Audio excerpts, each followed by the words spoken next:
Hey, what's up, Lucas? This is Andrew. I'm just going to give you a quick demo of what I've done here. I've got this system set up and working properly. It's very basic. We could obviously make a much more advanced version of this, make something much more complex, but I just want to give you the basic idea and demonstrate that for you.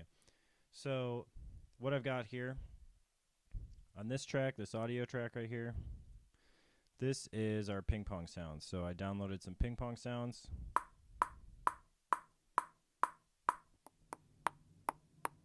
So there's a couple different options.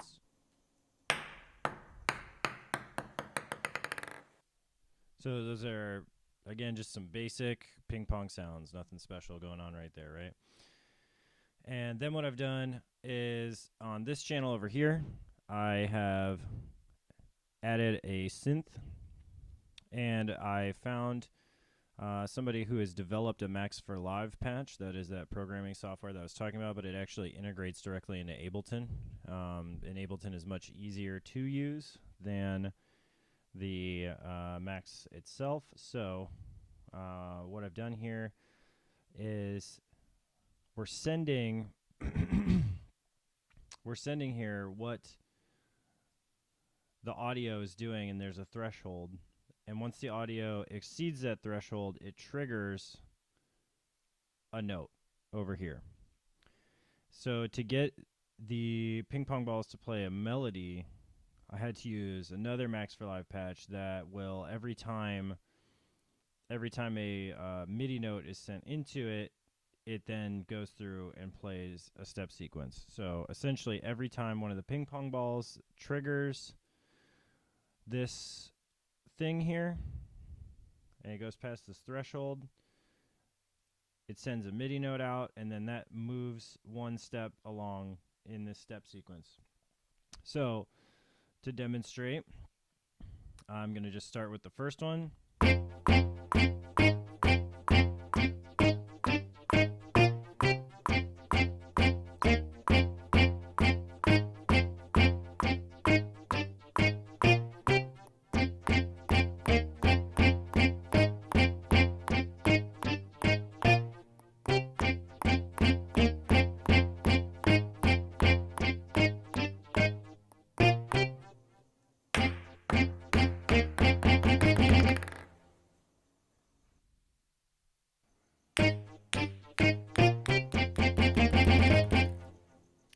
And see, we can adjust this threshold, make it more sensitive.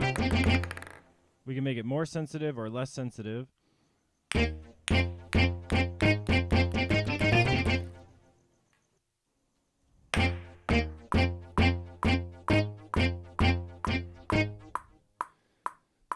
So for example, you could have it so that, you know, at some point, you're just starting off and you're just playing ping pong, no problem, right? And then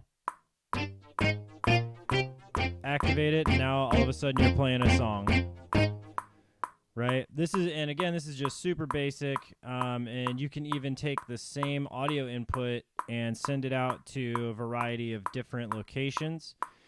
And we could also make, for example, 2 of these audio tracks and send them to 2 different synths, for example.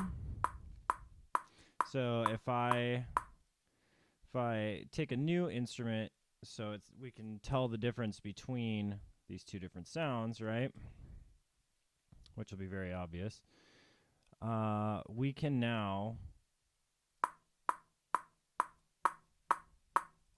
here, I'll do this. There we go. So now we have 2 different ping pong sounds happening, right?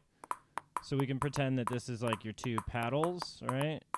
And we can have them then trigger 2 different events.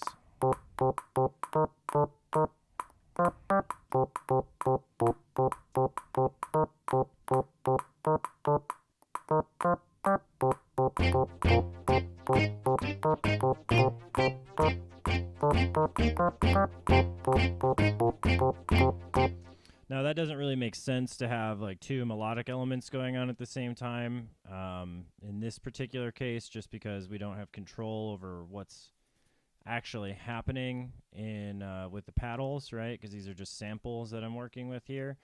But for example, if we were to load up a drum kit, let's say, we would have to adjust some of these pitches in the step sequencer, but you'll see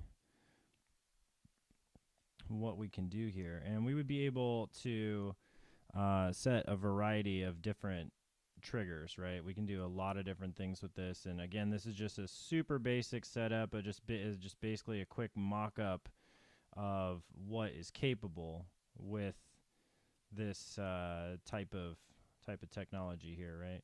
So I'm actually going to switch these.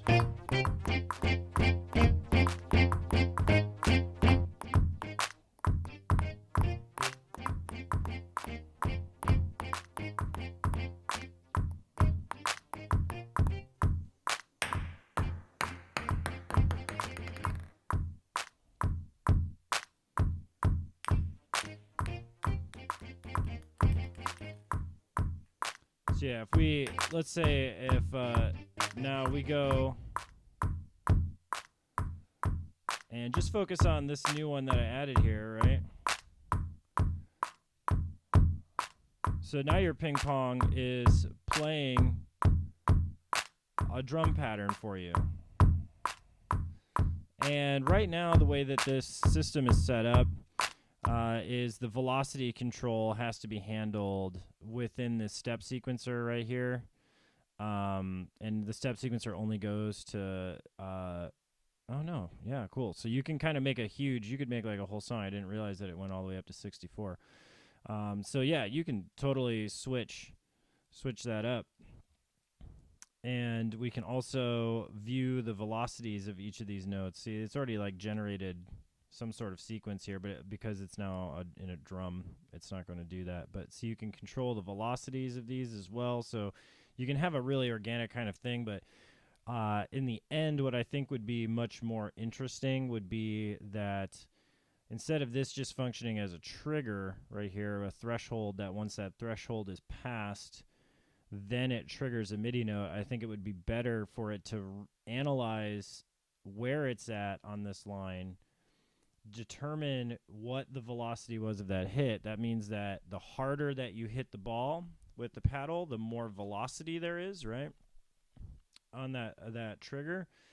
And then that velocity goes and correlates over to your music. So if you were to hit it very softly, then the drum kit would sound very soft and quiet. If you were to hit it very hard, then the drum kit would sound very hard. And that would allow you to also control the dynamics of the music itself. So again, Lucas, this is just a quick run through, really quick demonstration of what we could do to trigger music using MIDI by using the contact microphones you already own, and either connecting them to your paddle or connecting them to the platforms you were talking about. Personally, I think the platforms would be better because every time you wiggle around the paddle, it's going to pick up some noise, and that could end up triggering some things accidentally, whereas because the platforms are stationary, I think that'd be a little bit better. And as you were saying before, you can either hit the ball on the platform or hit the paddle with the platform,